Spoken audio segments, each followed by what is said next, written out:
ბოლო შეკითხვა. კახელები რომ მოვიდნენ და გითხრან, აი აქ რომელ ავტომობილს შემარჩევიებო, რომელში არჩევიებ? ჩანგანს. ჩანგანში არჩევიებ? დიახ. აბა გისურვებ წარმატებას და დრო დამთავრდა.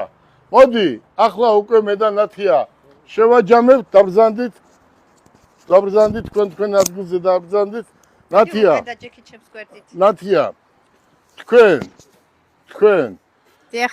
ეს ავტომობილი ხვალ უნდა იყიდოთ და მთელმა ქვეყანამ უნდა გაიგოს და ამიტომ აქ არის ლუკას სამი ფერი, ხო?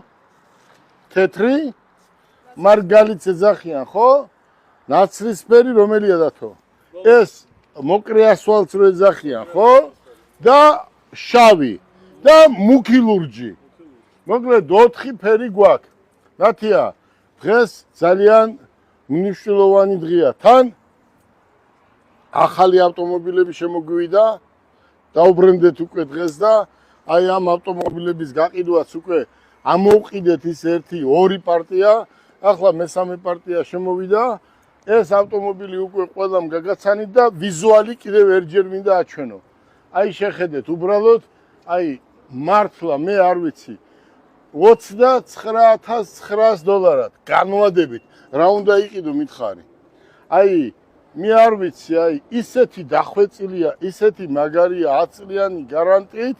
ახლა ზოგი იტყვის რომ ჩინეთში, ბიძია, ჩინეთის ქარხანა ისეთია, ვერასდროს 100 წელი იაპონიის ლექსუსის ქარხანა ვერ მივა და ვერც ტოიოტას ქარხანა. ვინც არის ნამყოფი, მე ნამყოფი ვარ.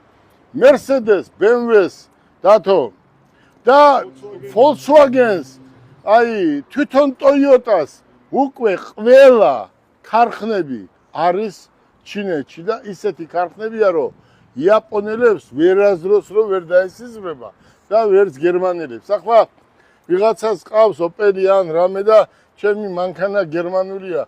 ძალიან მალე ნახავთ საქართველოში კი არა, მთელ მსოფლიოში იქნება ეს ავტომობილები, იმიტომ რომ ამ ავტომობილებმა ყველა ავტომობილებს ჩახადა და ის დილერები ახლა, ვინც აქამდე იყვნენ დილერები, ხო?